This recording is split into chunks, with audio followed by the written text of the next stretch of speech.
Fala galera do Instituto Janara Viana, aqui é o Leandro, professor de inglês. A aula de hoje vai ser para a terceira série do ensino médio. Nós vamos fazer a correção das atividades discursivas do livro, para a gente poder já estar finalizando esse capítulo, ok? Então, são todas questões anteriores do Enem, tá? Como sempre a apostila trabalha sempre em cima disso. Só que aí ele vai pedir que vocês façam uma interação diferente, que vocês comentem sobre essas atividades, não só marcar a opção correta, mas que também comentem sobre ela. Não é o tipo de questão comum no Enem, o Enem não costuma ser assim, o Enem é sempre múltipla escolha, mas é uma parte importante para a gente treinar a compreensão de texto, a interpretação de texto, e para a gente praticar também não só a interpretação e marcar, mas também para a gente colocar em prática daquilo que a gente está vendo até agora, certo? Então aqui no primeiro texto, a gente vai ver aqui o que segundo o texto anterior é inevitável que aconteça.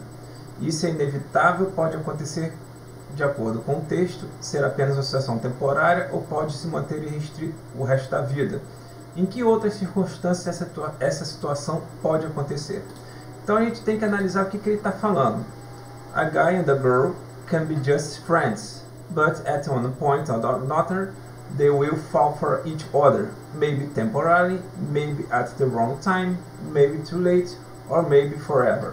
Então o que ele está falando aqui no texto é o seguinte, que um garoto pode ser amigo de uma garota, mas em um determinado momento, em uma determinada hora, eles vão se apaixonar. Pode ser temporariamente, pode ser na hora errada, pode ser muito tarde, ou pode ser para sempre. Então, segundo o texto anterior, o que é inevitável que aconteça? Que eles vão se apaixonar. Vai cedo ou mais tarde, eles vão acabar se apaixonando um pelo outro, certo? Isso que pode ser uma situação temporária ou pode se manter para o resto da vida. Que outra situação que isso acontece? Então está aqui, temporary, temporário, forever, para sempre, wrong time, na hora errada, ou too late, tarde demais. Então, além de temporário, pode ser na hora errada, pode ser muito tarde e pode ser para sempre. Bom, então aí é só escrever isso. O que segundo o texto anterior é inevitável que aconteça? Que o garoto se apaixone pela garota.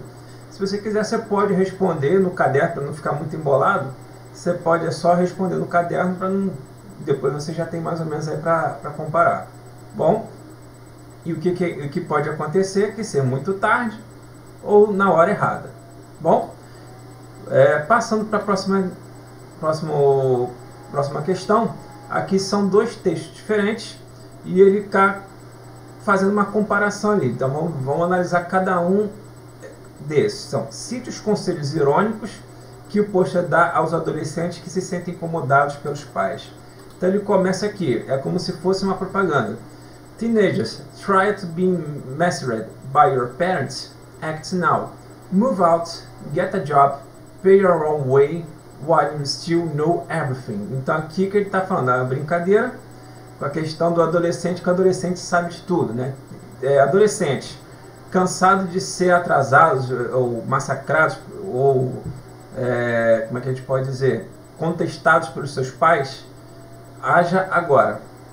Então, quais são os conselhos irônicos que ele está dando? Mude-se, arrume um emprego, pague seu próprio estilo de vida, pay your own way, ou seja, pague, seria, traduzindo ao pé da letra, seria pague seu próprio caminho, ou seja, pague suas próprias contas, né? Enquanto você ainda sabe tudo, né? Então, os conselhos que ele está dando aqui, no caso de maneira irônica, seria move out, mude-se, get a job, arrume um emprego, pay your own way, pague suas próprias contas. Bom, explique as duas leituras possíveis do segundo post. O segundo post é esse aqui. I got a new surfboard for my wife. Best trade I ever made. Então o que acontece aqui? Ele permite duas interpretações aqui. A primeira, eu consegui ou eu arranjei, né, comprei, também pode ser, uma prancha de surf para minha esposa. A melhor troca que eu já fiz. Por que ele fala isso? Porque a esposa surfando, ela vai ficar mais tempo longe de casa e está menos tempo ela apurrinhando ele. né? A segunda interpretação que ele pode dar aqui é I got a new job for my wife, ou seja, eu troquei a minha esposa por uma prancha de surf. De novo, a melhor troca que eu já fiz, tá certo? Então as duas leituras possíveis é a seguinte: a primeira, eu consegui uma prancha de surf nova para minha esposa. A segunda, eu troquei a minha esposa por uma prancha de surf. E nos dois casos, a melhor troca que eu já fiz. Ok?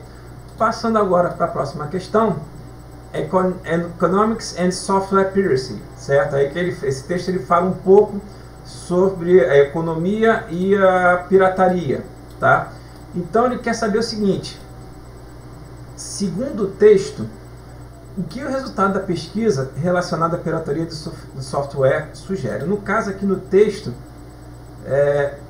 ele começa daqui, deixa eu puxar um pouquinho mais para cá.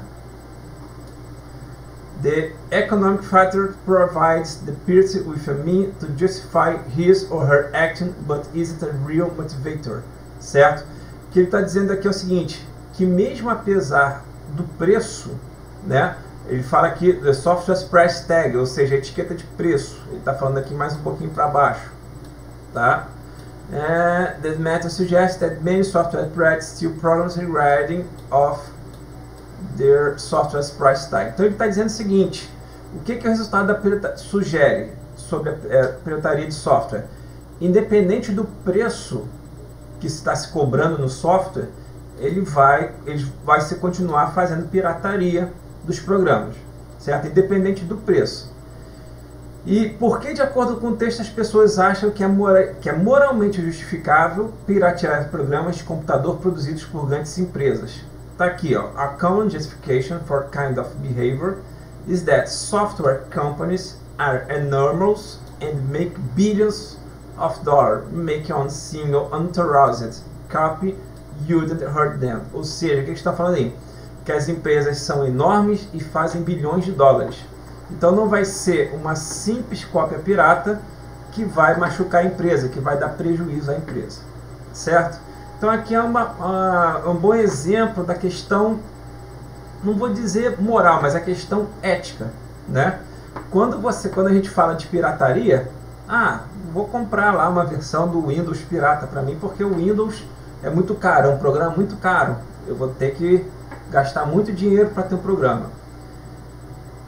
Então a pessoa justifica suas ações pelo preço do programa. Mas é muito caro, não tem dinheiro para comprar, então vou fazer uma cópia pirata. Eticamente falando, não está certo. Toda cópia pirata, ela é moralmente questionável, ela é errada. Até na Constituição diz até que a pirataria é crime, certo? Em alguns países do mundo, não é o caso dos Estados Unidos, mas por exemplo, eu tinha um conhecido meu um amigo meu que ele foi para a Espanha e tinha lá o pessoal vendendo os produtos piratas, os programas piratas.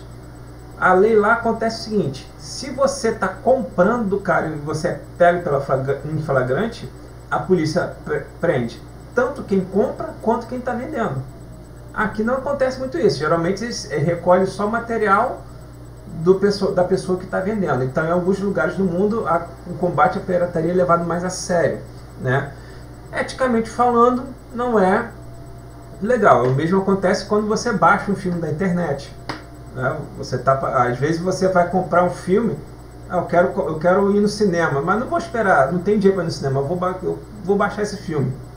É eticamente questionável, mas ainda assim alguns justificam de acordo com o preço. Porque a entrada do cinema é muito caro. Então isso aqui é só alguns exemplos que eu estou dando para vocês de como que essa questão de pirataria é um assunto meio complicado. Ok? Passando aqui para a próxima questão. Introduction iPhone 5. Então ele está dando aqui várias características do iPhone, o que ele pode fazer. A maioria dessas funções são irônicas, né? Por quê? Ele não vai fazer metade do que ele está dizendo aqui. Então ele vai fazendo aqui Plays 3D Movies, você vai assistir filmes 3D. Ele não vai. Wash your cat, lavar o seu carro, o seu gato, também não vai fazer. Cures flu, curar gripe, também não vai fazer. Então ele dá assim para justificar o preço do telefone ele dá várias funções aqui que ele não faz, que seria uma ironia, né? O que, por exemplo, o que é ironicamente desvantagem do telefone celular aparece no cartoon. O que ele seria capaz de controlar, certo? Ele seria controlar praticamente tudo. Ó. Makes broccoli taste like chocolate. Fazer brócolis ter gosto de chocolate, né? Spin straw gold. Makes you invisible. Fazer você invisível, né? O que seria capaz de controlar? Seria capaz de controlar praticamente qualquer coisa, né? Então, vamos lá. Continuando aqui. Esse celular permite que o celular se exerce em relação ao tempo, né? Então aqui, enables time travel, habilita viagem no tempo, né? Então é outra coisa que você pode viajar no tempo, você pode fazer qualquer coisa, fazer qualquer situação, mudar a história de qualquer jeito, certo? Então seria uma brincadeira que ele faz com as funções do iPhone, sendo que nenhuma dessas funções aqui ele coloca aqui fazer ligações. Então o telefone que não é aqui, ó, does not contain a phone, não contém um telefone, ou seja, ele faz tudo menos a função de telefone, certo? Agora para a próxima questão. O texto a seguir é a reprodução da fala de Ellen Orford, uma personagem da ópera Peter Grimes, escrita pelo britânico Benjamin Britten. Liberto months later, leia-se a responda a questão. When first I started teaching, the life at school to me seemed bleak and empty, but soon I found a way to know each other. Found the words of little people hurt more, but are more simple. Então, qual é a profissão de Ellen e quais foram as primeiras impressões que ela teve do trabalho? Então, se ela está ensinando, start teaching, ou seja, ela é uma professora, certo? The life at school, a vida na escola, certo? Então, qual é a profissão dela? É professora. A vida na escola seria sombria e vazia, tá? Seria uma vida triste, né? Uma vida deprimível, tá? O que a personagem descobriu sobre os desgostos e a mágoa das crianças que machucam mais, aqui, ó, little people, ou seja, pessoas pequenas, no caso as crianças, machucam mais, mas são mais simples. Então a questão é que as crianças têm seriam problemas mais simples do que os adultos, né? Então, passando para a próxima página. Então vamos lá aqui.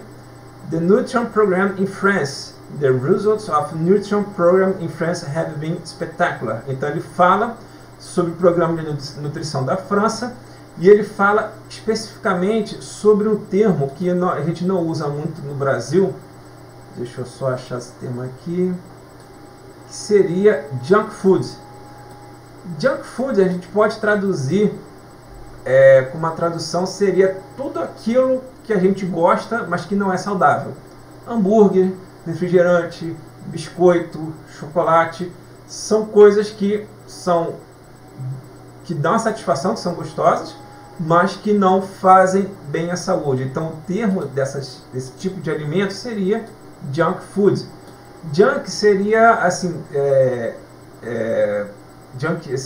junkyard, que seria ferro velho. Então a comida junk seria aquela comida, seria o famoso, mais próximo que eu posso traduzir para vocês, seria o famoso podrão, né? Aquela comida que eu sei que faz mal, mas me dá um prazer sensacional na hora de comer, certo? Então ela pede aqui, explain with elements from the text why there may be limits to school lunch approach to children obesity in Europe, and say how Alice reacts to kids eating of junk food. Então o texto ele faz justamente essa questão. Então está aqui principalmente do texto que ele diz o seguinte: balance is the key, ou seja, equilíbrio é a chave, né? As crianças entendem isso. They can, eles podem e comerão essa comida, não é saudável, esse podrão, apenas não todo dia. Então o programa, ele cria uma alimentação saudável nas escolas lá da França e comenta sobre alguns locais na Europa, como a Alemanha, né? Então ela fala assim, a ideia não é proibir a criança de comer o junk food. A ideia é que a criança tenha uma alimentação balanceada, né? Ela não vai comer apenas a comida não saudável, ela vai comer também outras coisas que vão manter o equilíbrio, tá? Ela vai tanto comer a comida saudável e não saudável, para uma não balancear demais com a outra. Então o que ela fala é o equilíbrio que é a chave, certo? Passando agora para a próxima questão. What is a glass ceiling? Glass ceiling, the phrase glass ceiling refers an invisible barrier that prevents someone from achieving further success. Certo? Ele já começa aqui explicando o que seria esse, no caso aqui, glass ceiling, que seria teto de vidro, certo? É a frase que se refere a uma barreira invisível que impede alguém de atingir um futuro próximo, certo? Um sucesso próximo, aliás, certo? Então, assim, a gente não pode confundir com a expressão teto de vidro em português. Significa o quê? Não jogar pedra no teto porque o seu teto é de vidro, ou seja, você tem podre para esconder, né? Aqui ele está falando que o teto de vidro é uma barreira invisível que impede uma pessoa de atingir o sucesso. Ela fala aqui que ele é mais usado, aqui ó, the glass ceiling metaphor in business words is a reference to an employee's rise up in the ranks of organization, certo? Então ele é mais utilizada na metáfora para o mundo empresarial, dos negócios, né? Então ele dá aqui algumas sugestões, tipo, ele dá alguns exemplos, tipo assim, uma mulher, ela não vai conseguir ganhar o mesmo salário que um homem ganharia na mesma função, ou seja, ou ela não vai conseguir um cargo de gerência ou de presidência de uma companhia justamente por ela ser mulher. Então seria uma barreira invisível que impede isso. Também pode ser aplicado às pessoas negras, né? Que as pessoas negras não atingiriam, por causa não conseguiriam transpor essa barreira invisível que tem em empresas, né? Aqui ele fala sobre empresas, mas também é aplicável a qualquer aspecto da vida social. Bom, de acordo com o primeiro parágrafo, o que significa o teto de vidro? Foi aquele que eu expliquei para vocês. É a barreira invisível que impede a pessoa de atingir o sucesso, seja profissional ou pessoal. Quais fatores são frequentemente associados a esse fenômeno? Em que esfera ele ocorre com maior frequência? Então, geralmente é o fator econômico, né, das empresas que oprimem, né, que não a permitem esse tipo de situação, mas ela ocorre com maior frequência no mundo empresarial, certo? Não é restrito a isso, mas a maior frequência é nesse caso. Bom, o último aqui, a gente vai analisar essa tirinha aqui do Calvin e Hobbes, né, que ele pede aqui: o que Calvin, o menino da tirinha anterior, pretende fazer quando crescer? Então já começa aqui logo no primeiro. Então, when I grow up, I'm not going to read in the newspaper and I'm not going to follow complex issues. I am not going to vote. Ou seja, quando eu crescer, eu não vou ler jornais, eu não vou seguir assuntos complexos e eu não vou votar. Certo? Então ele fala que ele não vai fazer nada disso quando crescer, né? Razões por que ele pretende agir dessa maneira. Então tá aqui: it's a lot more fun to blame things than to fix them.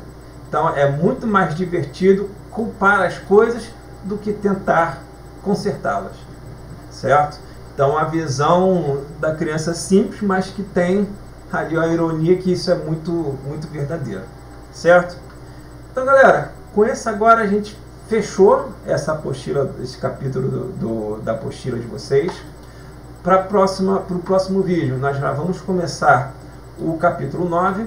Essa página aqui é só Why British Singers Lost Their Accents When Singing. que é só a questão de conhecimento, né? Porque os cantores britânicos pedem o seu sotaque quando estão cantando. Então aqui é só uma questão de curiosidade, quem tiver interesse ali de fazer sem problema, mas é só a nível de conhecimento, né?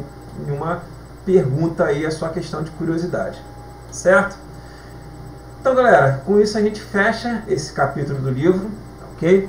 A partir do próximo vídeo eu já vou continuar no capítulo 9 das atividades. Então aquele mesmo esquema de sempre, tentem fazer essas atividades e no próximo vídeo eu corrijo ele com vocês e vou tirando as dúvidas, tá? Lembrando a vocês, eu continuo acompanhando as atividades pelo portal do SAIS, quem quiser continuar fazendo lá pode fazer sem problema nenhum. E qualquer dúvida, eu estou lá no grupo do terceiro ano, é só mandar a mensagem para mim no privado que eu vou ajudar vocês. Se tiver qualquer dúvida, qualquer problema, não está conseguindo acompanhar, não está conseguindo entender, só entrar em contato comigo, que ali a gente dá eu tento fazer uma atividade diferenciada com vocês, tento fazer de repente uma videochamada, alguma coisa que possa orientar melhor vocês aí, ok? Então galera, por hoje é só, forte abraço a todos, então não esqueçam, no próximo vídeo a gente já vai fazer o capítulo 9 e resolver lá as atividades, ok? Forte abraço a todos, fique com Deus, até a próxima.